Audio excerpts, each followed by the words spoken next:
This is my 1979 Ford Thunderbird, and it will be the car that I'm working on today.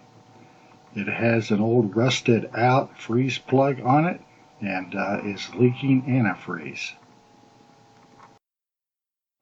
The first thing I had to do was to get the car on jack stands. I wanted it to be very secure and safe before I got underneath, and I jacked it up quite high. You can see here that I had the car jacked up off the ground a good 2.5 to 3 feet so I could get underneath.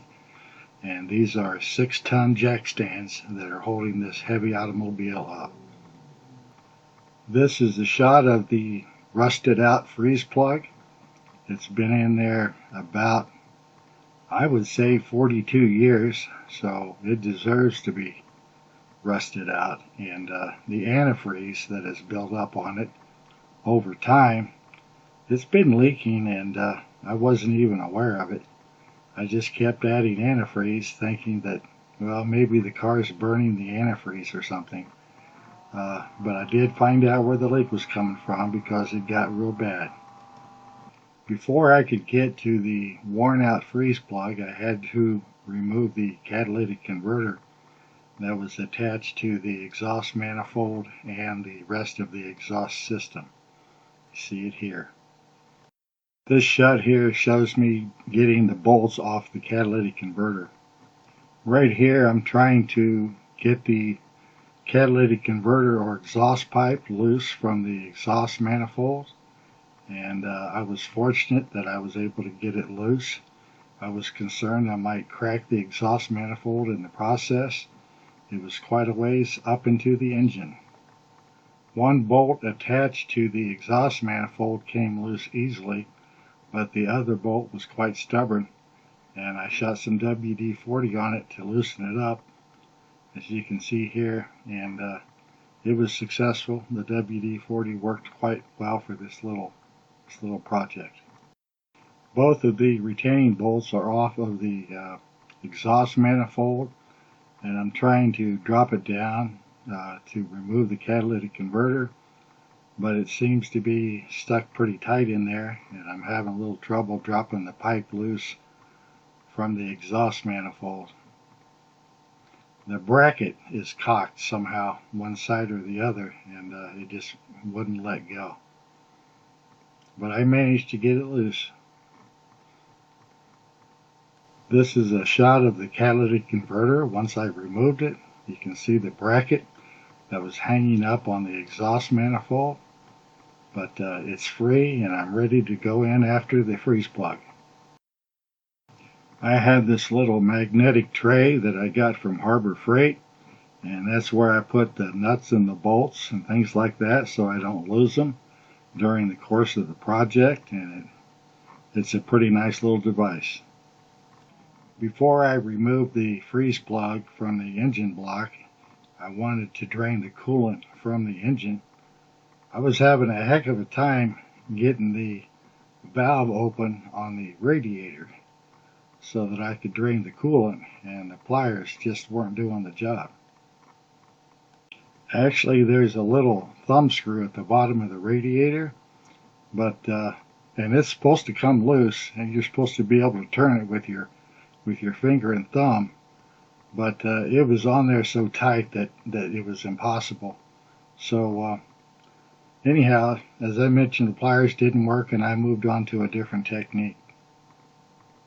What did ultimately work for me was I used a little nut driver.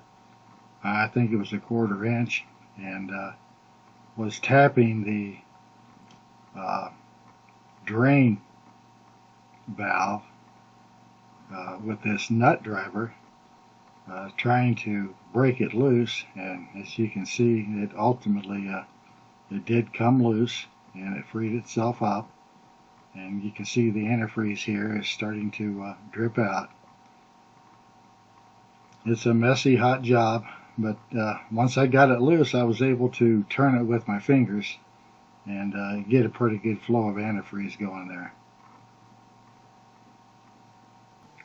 I was careful not to hit the drain valve too hard or too soft. I know it's soldered into the bottom of the radiator, and it takes just the right touch to break it loose. And you can see the antifreeze flowing out of it right now. As the coolant was draining out of the radiator, there was a vacuum buildup, so I removed the radiator cap. And that helped speed up the draining process. This freeze plug was badly rusted. It was very difficult to get out, and ultimately to get it out I had to use a seal puller and a hammer to get it out. Very, very difficult. When I first started to remove the freeze plug, I expected to get a face full of antifreeze, but that didn't happen. Instead, I was able to catch the majority of the coolant coming out of the engine block. It wasn't my intentions to save this coolant. It had been in the car too long already, but at least it didn't run all over the ground.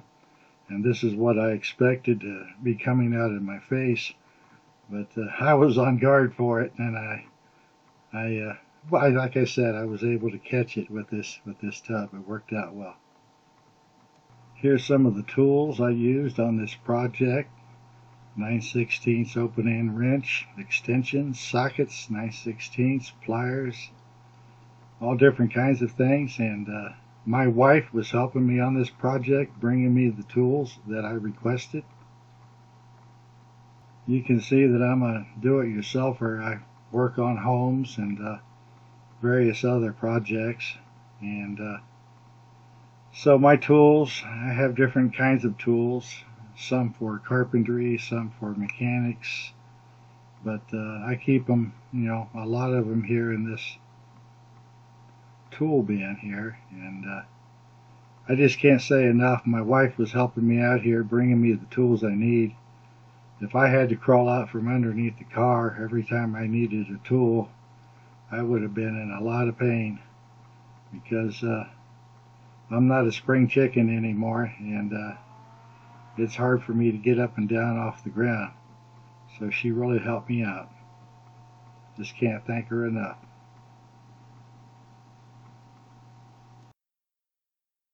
But getting back to draining the coolant out of the engine block, I had spilled some had gotten on the garage floor, and I was able to wipe it up with some rags that I had, and it was good. It was good I had extra rags. After getting the old freeze plug out, I was able to crawl back out from underneath the automobile, and I took my time getting back up. A little bit lightheaded. I was pretty dirty too, but that's the way it is. This was my mother's car, and she handed it over to me, so it has special meaning, and it's my intent and purpose to keep this car on the road for many years to come. It's a 351 engine, Cleveland, everything made in USA. I feel fortunate to have a garage to work in. It's a 2-car garage, gives me ample space to maneuver around, and I can close the door in case I don't get the project finished today without fear of anyone messing with the parts. This is what the opening looks like after the freeze plug's been removed, and I dried it off real good and polished it with some emery cloth to get the old adhesive off, so I would have a nice tight fit, and that it wouldn't leak. And now it's time to go to the auto parts store and get the new freeze plug. I'm getting ready to install a new freeze plug, and I'm using Form 8 gasket by Permatex. It's a sticky adhesive sealant, and I'm putting it in place right now. This is what the freeze plug looks like when it's in place, and I'm using this driver set that I actually rented from AutoZone. to drive the freeze plug into the engine block. You can rent tools from AutoZone. As long as you return them, there's no cost. And this looks like a brand new tool set that's never been used, so looks like I kind of lucked it out. Here I am driving the freeze plug into the engine block using that special tool, and I wanted to drive it in from the outside edge of the freeze plug, not in the middle. Here you can see the freeze plug in place with some of the sealant still stuck to it. I'm wiping it clean with my finger. Now it's time to reinstall the catalytic converter, and I'm fastening the catalytic converter to the exhaust manifold first. I'm tightening the nuts loosely because I'm going to need to attach it from the other end to the exhaust system of the automobile.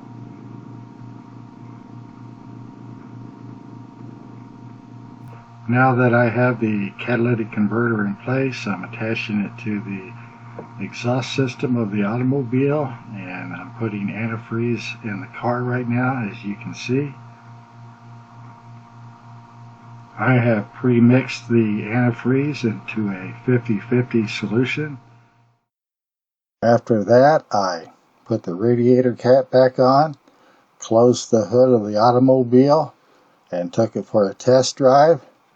And I was pretty happy. There were no leaks, so it worked out well.